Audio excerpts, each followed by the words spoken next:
Making his debut on Bayloric TV, Steve Collins Jr. How you doing? Okay, as we know, Steve Collins Jr., you are the son of Steve Collins. How'd you guess that? Well, it took me time to work that one out. I'm not the brightest spark in the room. Okay, so tell us your record. I've had 4 fights, 3 wins, 1 draw. Okay, what division are you in? Cruiserweight. Cruiserweight division? Yeah, don't look it. I'm a little small, but cruiserweight. Tasty division, cruiserweights. Yeah, it's getting busy now. Yeah. So obviously you were there to watch that exciting fight last weekend between Cleverly and Bellew, that titanic battle that was really, worth pay-per-view money, wasn't it? It was, wasn't it? Yeah. Okay. It was one of the best fights ever. It was like up there with all the super fights, right? Wasn't good as the first one. No, it wasn't. I mean, what were your thoughts on the actual fight? I really enjoyed the build-up. Oh, absolutely. Yeah. To be honest, I don't mean one of those guys, but I picked Bellew to beat him. I thought he would have knocked him out. That's what I did. If it went to distance, I thought Cleverly might have nicked it. Yes, that's what I was thinking. Obviously, I'm not the boxing connoisseur that I thought I was. Do you think that Bellew may have overdone it with the whole weight thing and gone too big on the night? He looked much bigger on the night and may have thought, well, I've got more weight, I'll be so much bigger that he was sluggish on the night and didn't have the extra speed to knock Cleverly out?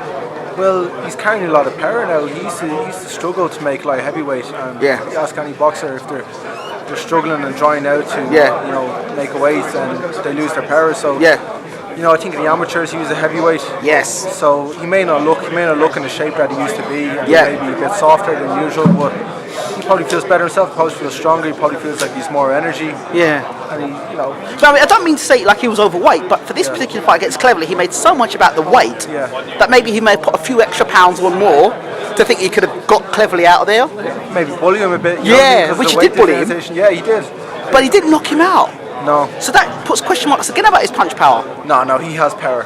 He has power. So does Cleverly have a good chin at cruiserweight then? I'd say, you have to remember, Cleverly only got knocked out by Kovalev. Yeah, but come on. Kovalev's a beast. Kovalev's an animal. Yeah, he is. Like he said, I'll quote him, he's a different breed altogether. Yeah. So, he showed he has a good or decent chin, and he had good defense also, because Bellew's dangerous at any stage of the fight. Yep.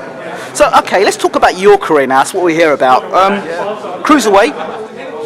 Based in Dublin, correct? Based in Dublin, yeah. Okay, so my Uncle Pascal's gym, Celtic Warriors. Absolutely, gym. and you've got such great experience in that gym to learn from. What is your father and Pascal kind of bringing to you? They're teaching me how to box. Oh, I could say teaching how to. Clearly, they teach you how to box. But what are you learning from that? I mean, most interviews you'll get, people say, "Oh, yeah, I'm learning in the gym." But what are you learning? What are you learning? Say, like, what have you learned in the last 3 months that you didn't know beforehand as a fighter? Well, let's say Uncle Pascal, I've been with the past few months. He's bringing out the best of me. Right. He's letting me fight what's comfortable. Right. To me, but also keeping his basic rules there also. Like I still have the same platform as he taught me, but he's kind of letting me do my own thing now. Right. So he's helped me come into my own style. Okay. So that's helped me a lot. If I didn't know anything about Steve Collins Jr., watching him, what would you say? Who would you say you modelled your style on? I'm kind of like short and awkward, so I can't really pick anyone. I like to fight at close range, and I like to show a lot of hooks and uppercuts. Yep. I'd like to say I'd be like James Toney or Mike Tyson or JCC, right? Because I like to fight at close range. But, right. I can't have the audacity to say something like that only after 4 fights. Okay. But a close range, exciting fighter. Okay, and the scene in Dublin of boxing, how would you say that compares to the scene over here in the UK? Well, in Dublin we only have one really professional gym. We have one based in over in Marbella, it's the MGM gym. We have a few lads from Dublin there, but in Dublin we only have the one which is Celtic Warriors gym. So we're doing great things out of there. Yep. But like you said, over here you have more fighters, you have more numbers, you have more gyms. But for such a small country, we're doing great. You've got the National Boxing Arena, isn't it? Over just by Griffith College. That's it. Yeah, that's it. You know well. I'm only next door to it, but I've actually never got to go in there yet. Yeah, you're only up the road from me too. I know. So what's it like over there? I mean, in terms of the gym and the facilities that are there. There's a lot of amateur bouts on there. Yeah. That's where you see some great amateur fights. I had no amateur career, so I can't really tell you too much about it. Okay, so what are your ambitions for next year? Where do you want to be next year? I want to stay busy. Right. I've had one fight since I've had one fight this year. And why is that? Injuries. Right. Yeah, I've had some bad injuries. I had to basically get my whole right shoulder attached on, and then it's taken a long time to heal. So I just want to stay injury free, Right. and stay busy for the next year. Okay. And finally, do you mean Johnny Nelson is thinking about fighting Marco Huck? Yeah. He seriously wants to fight Marco Huck. Yeah. I mean, he's really getting into shape to fight Marco Huck. Well, have you seen Johnny recently? Yeah. Actually, I seen him last week at a press conference. Yeah. Great shape.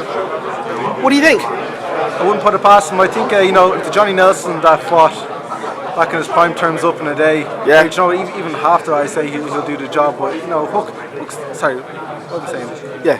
What's it, Marco Huck? Marco Huck, that's it. Yeah, he's dangerous too. He is. You know? And he's young. You know. A lot of people talk about going to America and training and getting experience. I mean, your dad knows about that. How much do you think that matters to a boxer today? Well, if you want to go over and get quality sparring, you can get that in America. You can also get it here, but it depends on the trainer too. Right. It depends on the people you keep around the gym. Right. You can have greatness anywhere. You don't have to go all the way over to America to find it. Right. But it can just be easier to find there, you know. Okay. Steve Collins Jr., thank you so much for talking to Baylor TV.